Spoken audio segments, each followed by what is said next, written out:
Imagine a world in which suddenly all the tools disappear. All buildings, cars, and machinery, or even basic tools such as knives, hammers, and shovels vanish. What would the economy look like if we had to do all the work with our bare hands? This is the situation in which the hero of this story used to live. On a remote island there was a fisherman. Maybe fisherman is too generous, because in a world without tools, his fight for survival was to jump into the sea and make desperate attempts to catch fish with his bare hands. It was not an easy life. All this effort resulted in catching just one fish per day, which is just as much as he needed to survive. One night, totally wet, with his eyes sore from the salt water, he was lying on the beach staring at the stars and thinking about how he could improve his life. Then he came up with a brilliant idea. If I could just extend the reach of my hand, I might be able to watch the fish from above the water and probably catch more. He decided that in the morning he was not going to catch fish. Instead, he would devote this day to implement his plan. He searched the woods, looking for a strong, straight branch, which with great effort he managed to break off. Then, with a sharp shell found on the beach, he tried to sharpen the tip of the stick, which took him many hours. Finally, that evening, he fell on the sand, exhausted from hunger. He didn't eat that day, so he could build his invention. But he was happy because, in his imagination, he was already sitting on a heap of fish caught with the help of it. Falling asleep, he decided to call his invention Spear. In the morning, motivated, he grabbed the spear and began to work. Because the salty water did not flood his eyes, and a pointed end of the spear was more effective than his hands, he was able to catch 2 fish that day. Well, it was not a heap of fish yet, but the economy of the island did grow by 100%. More importantly, it opened up for him many more possibilities. He could now fish every second day, consuming his catch from the previous day. He could also go fishing every day, as before, and dry the excess fish and store it for worse times. Another option was to use free time to implement new ideas to increase his productive capacity. This would result in increasing his wealth and expanding the size of the island's economy. In this story, we come to a simple economic principle. Wealth is created through self-sacrifice and taking risks. The fisherman underconsumed and took the risk that his plan might not work, and that he would go hungry all day producing the spear needlessly. The fisherman's underconsumption can be simply called saving. In this case, the saving was a fish, which he would surely have caught if he had gone fishing. He used his saving to make a spear.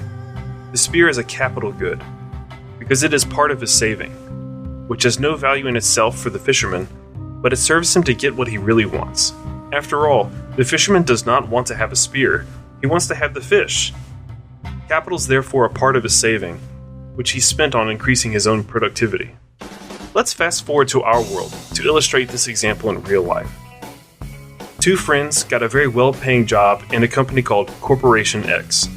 The employer offered each of them $10,000 a month. Not believing his luck, one of them, let's call him Prodigal Pete, immediately bought a big house with a garden on credit. The monthly rent amounted to $3,000.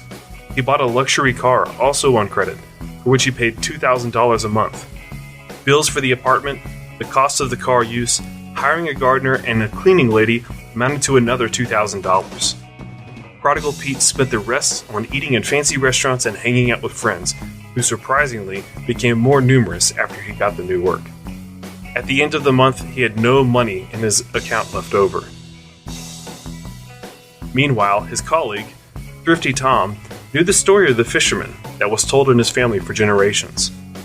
After getting a job, he rented a medium-sized apartment, for which he paid $1,500, because he thought that currently the apartments were too expensive to buy, so he decided to wait for a better opportunity. His monthly ticket for the subway cost $100. The other bills for the apartment amounted to $400. Thrifty Tom also liked to dine in restaurants and meet his friends, but he decided that for his entertainment he would spend no more than $500 a month. Most days he ate meals at home, trying not to waste food, which cost him another $500. This way, Thrifty Tom could save $7,000 every month. Years passed and Pete was laughing at Tom. He used to say to him, "Get a life, man. Stop being a Scrooge." Or, "How's your car?" "Oh, sorry. I forgot you were still using the subway."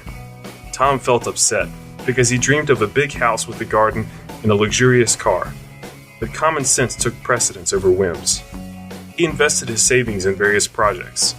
He opened a small shop in the area, where he hired one employee. After paying for all the costs, his profit amounted to $1,000. Still, however, he did not increase his spending. After some time, he opened a restaurant, from which he drew profit of $2,000. Later, he bought a bit of real estate, partly on loan, and he rented it to various companies as office space. His gains after his loan payments amounted to $4,000. Tom kept acting. After a while, gains from all of his projects were already $15,000. Suddenly, hard times fell upon Corporation X. Because of some bad choices and a global recession, it had to fire 2,000 employees. Among them were Pete and Tom. Tom suffered a slight scratch on his honor, because no one likes to be fired, but other than that, he didn't care too much about the situation. He had an income in the amount of $15,000 per month from his investments and a large amount of savings. Pete, in turn, panicked. The bank demanded payments on a loan, which Pete managed to pay only half. Friends invited him out for the first week, but when they saw that Pete had financial problems, the invites began to fade quickly. Pete borrowed money from family to survive, but during the economic crisis, no one wanted to accept him, and certainly not for the high salary he earned before. Finally, Pete decided to sell the house and car because he was not able to make the minimum payments. The value of the car, although it was in perfect condition, fell dramatically because it was a few years old and no one wanted to buy it because people kept their money uncertain of their future. The house lost its value because Pete bought it at a time of great prosperity and high availability of cheap credit, which pumped up the prices of the property. As a result, it turned out that the market price of his home and the car were as much as the value of the loans, which Pete still had to pay.